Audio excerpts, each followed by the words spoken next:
we are delving into, I believe in God the Father Almighty. And so the first question you have to ask when you do that is, who is God even? Who is God?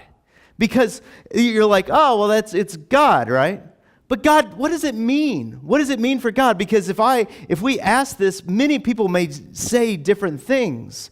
Many people say, oh, well, that God could be like, your Muslim neighbor may say it's Allah who helps me live by the 5 pillars, right? That's God. I mean, that's what Allah means. It's just Arabic for God. Like that's God. Some might say, well, I experience God when I go out fishing, right? Like that's the trouble is, who is God? Someone may say, yeah, it's Jesus who was crucified, but we don't really know. So how do we define who God is? And I think what helps us is we define who Chris is. So who is Chris? Is there another Chris in this room? No. All right, see, like there's not a whole lot of people from my demographic in the room right now. So they issued out Chris to just certain demographics in the 80s. Like there are so many of my name around, it's incredible. All right? Like, so my church that I grew up in was about 50 more people a weekend than this church is, not much bigger. And my youth group had 4 Chris's in it, okay? There are tons of us. So which Chris are you talking about? You're like, well, we could do Chris Escher. Well, great.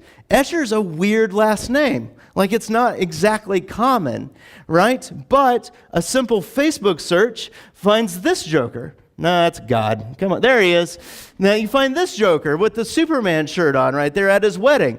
That's just one search, right? That's Chris Escher. He spells his name wrong. He has an H in Chris. But it's still Chris Escher. Like that's exactly the same name. And there's just a huge list, even on Facebook, of these Chris Eschers that are in the world. You can look on Google, and you got guys that are in charge of businesses that work for this company, guys that are in prison, right? On Google. Then if you keep on looking, you eventually see, Chris Escher, pastor at Grace Lutheran Church in Port St. Lucie, and you're like, there it is. There it is. That's the Chris that I'm looking for. And that, I think, helps us define who God is we have to find out who someone is, we have to connect to a story of that one, right? And remember, in the Old Testament, they do this all the time. How do they describe who God is? It's the God of Abraham, Isaac, and Jacob, right? We have this whole idea that in the beginning, God created the world, and He's this creator.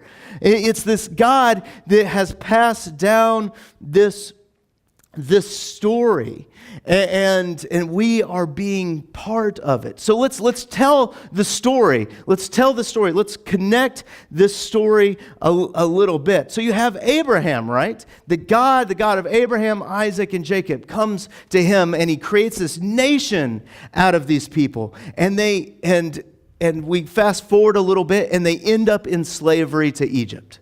They end up in slavery. We always have to go there because it's key to all of this.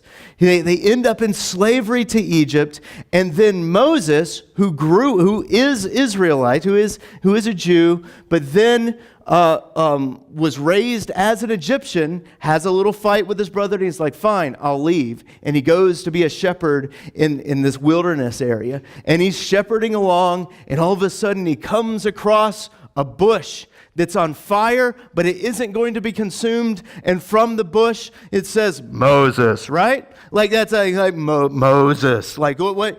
And he's like, the bush isn't being consumed, and it's talking to me. Perhaps I've been in the wilderness too long, right? Like this is. I need to drink water, like all these things. Like the sheep are acting weird. I've wondered about that, but the bush cries out, Moses, right? It's just like the 10 Commandments. What is it? I can't remember who did God's voice in 10 Commandments. I want to say Yul Brynner, but it's not Yul Brynner. That was Pharaoh, wasn't it? Well, that's Moses. Now, who is God? God. Yeah, see, no one knows. Yeah, everyone's like, oh, that's Chuck, my boy Chuck. It's Charlton Heston, if you didn't get the joke. So Moses and the bush cries out, God, and I'm severely paraphrasing this. God says, go tell Pharaoh to let my people go. Let my people go, right? And he says this, and Moses is like, whoa. You're acting a bit unhinged here. This is nuts. I can't do this. He balks. He says, God, you're crazy to ask me to do this. Who am I to bring them out of Egypt? Who am I to do that? And God says, don't worry about it. I'll be with you and I will empower you. So Moses comes up with some more excuses. And this is what I'm writing down. Then Moses said to God, if I come to the people of Israel and say to them, the God of your fathers has sent me to you, and they ask me, what is his name? What shall I say to them? Now, for those of you who know the story, what happens next? What does God say? I am, right? That's normally, we're usually all jazzed up on this story, and we want to hurry up and get to God saying, I am, which is true. It's a great part of the story. But do we ever think about how good of a question this is? Because it is. When I was growing up, I never considered how good of a question it is. What shall I tell them? What shall I say to them? Who are you? What shall I say? It's a good question. Because normally we just think in our minds that it's oh yeah, these people, they would have been great Israelite people, the nation of Abraham. They would have been this great nation, and they would have remained faithful while they were in slavery to Egypt. Have you thought about that? They were in Egypt for 400 years. All right? I think they were worshiping the gods of Egypt. All right? And think about it. When God pulled them out of Egypt and they crossed the Red Sea, and God takes Moses onto Sinai and gives him the 10 Commandments, Moses comes back down, and what are they doing? They fashioned another God. If they were remaining faithful to the one true God, the God of Abraham, Isaac, and Jacob, I don't think they would have done that. I think they're pining after the gods of Egypt again, right? And I think sometimes we're wow, that's actually a decent question. Because we think that's oh yeah, it's just, they were remaining faithful. They're just remaining faithful. That's all there is. But to be honest, aren't we a little like that too? Because it may seem silly to us to run after all these different gods, but I think we're a little like that too. Because we may not serve Buddha or Vishnu or one of these other gods, but there are other gods. Paul even says that in 1 Corinthians. Paul says that in 1 Corinthians chapter 8, verse 5. For although there may be so-called gods in heaven or on earth, as indeed there are many gods and lords. Okay? You see what he's saying? He's saying that there are these other gods. And that we might actually call them a demigod, a lower god. And he's saying these gods are real, they're there. And if you have someone that says, I feel really connected to something, they might actually be. We call these things demigods, and demigods, kind of a smaller god, is actually where we get the term demon from. Right? Now, don't turn it around where we turn demons into demigods. You just went there with your mind. You're all these little gods with pitchforks and right? No. That's not, we got demons from the demigod idea. All right? You see it? So they're out there, but we often follow these other gods too. There's a theologian, pastor named Tim Keller. Have you guys ever heard of Tim Keller before? He's a pastor in New York City. And he's got a book called Counterfeit Gods. And this is a quote from it, and it's amazing. And this quote is kind of the heart of the book. The human heart takes good things like a successful career, love, material possessions, even family, and turns them into ultimate things. Do you see that? Our heart turns good things into ultimate things. Our hearts deify them as the center of our lives because we think they can give us significance and security, safety and fulfillment if we can just attain them. That, I don't know about you guys, but that cuts me to the core because it shows me what my gods are. I mean, one of mine is perfect church, right? It's kind of like perfect job. You know, I have other gods too. You know, how I want people to perceive me. You know, we have these things that it's like, oh, if we can just attain this, then I'll be all right. How many of us in this room have done that with our retirement? Right? Like that's like, ooh, if I can just get to that level, I'll be good. Right? Yeah. Like how many of you, if I can just get that promotion, I'll be just fine. Like these are all things like that. When you use that, oh, I'll be just fine language, or how many of us have fallen into the trap of saying, you knew I was going to go there. That's like, oh, if this guy will just get elected, guy or girl will get elected, then everything will be better. Oh, I love how we make gods of our political people, of our political stuff. Like that's like it's true though, and we've done. And it's like one side is not any more guilty than another. Like that. That's like, and that's. But that happens all the time. So who is it? What is it in your life? And I think that's why that question from Moses is relevant. That question from Moses is, what shall I say to them? Because they're following after all these other gods. Which one are you? Which one are you? And then we get into God's response. And God says to Moses, I am who I am. And he said, say this to the people of Israel, I am has sent you. And we look at this and we're like, oh, that's nice. God said, I am. It's almost like a conditioned Pavlov dog experiment for Christians that whenever we hear I am, we're supposed to feel like warm fuzzies, right? Or maybe that's just me. I'm just a pastor type. But it's like, oh yeah, but like what in the world does that mean? I am? That's weird, right? And it's like, I am has sent you. It's like, okay. Well, let's dive into the Hebrew real quick. So, confession time. I can't actually read Hebrew. I can read it. I don't know what I'm reading, okay? So I look at stuff when I'm studying Hebrew. I kind of know how the language works. I look at stuff like this.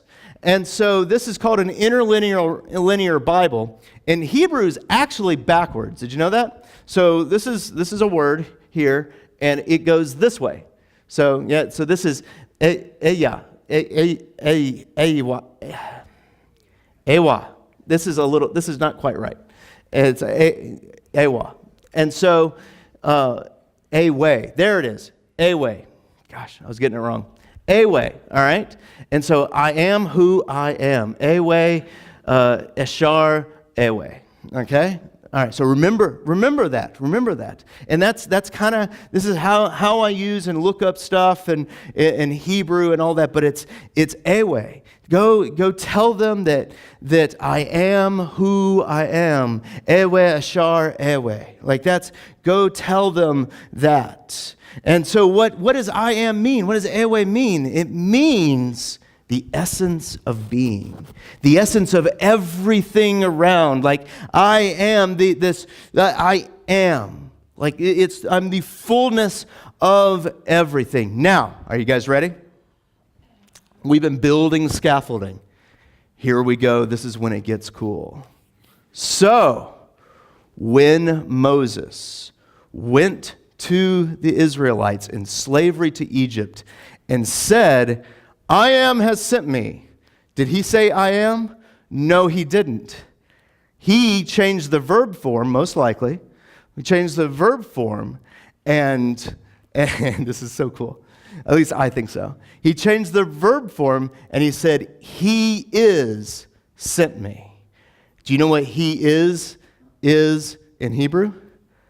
Yahweh. Right? Yahweh. That's the name for God in the Old Testament.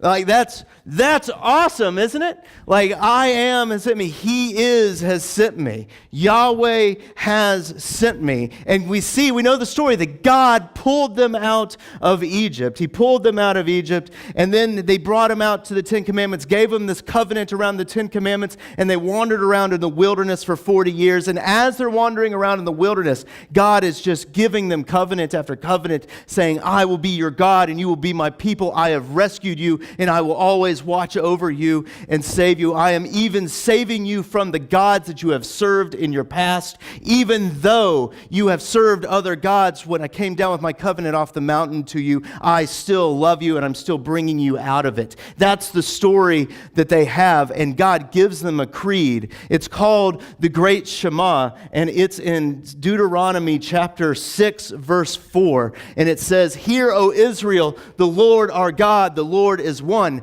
But in Hebrew, when you translate it, it's this.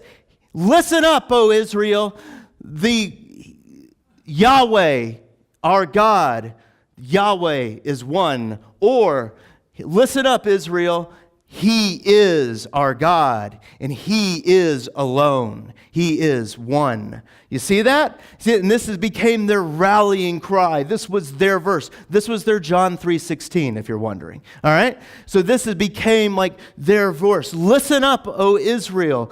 He is our God. He is one. Whenever you see a capital L Lord in the Bible, it means Yahweh. Okay? The reason why we don't say Yahweh is because we're honoring the fact that they didn't say the name of God in the Old Testament. So that's Yahweh, that He is everything. He's all part of that. He's in the midst of the rescue. So we connect the story to Him, and we're able to say, He is the one who has saved us, even when we're in the midst of following after these gods. Now let's put a bow on all of this. And what does all this mean?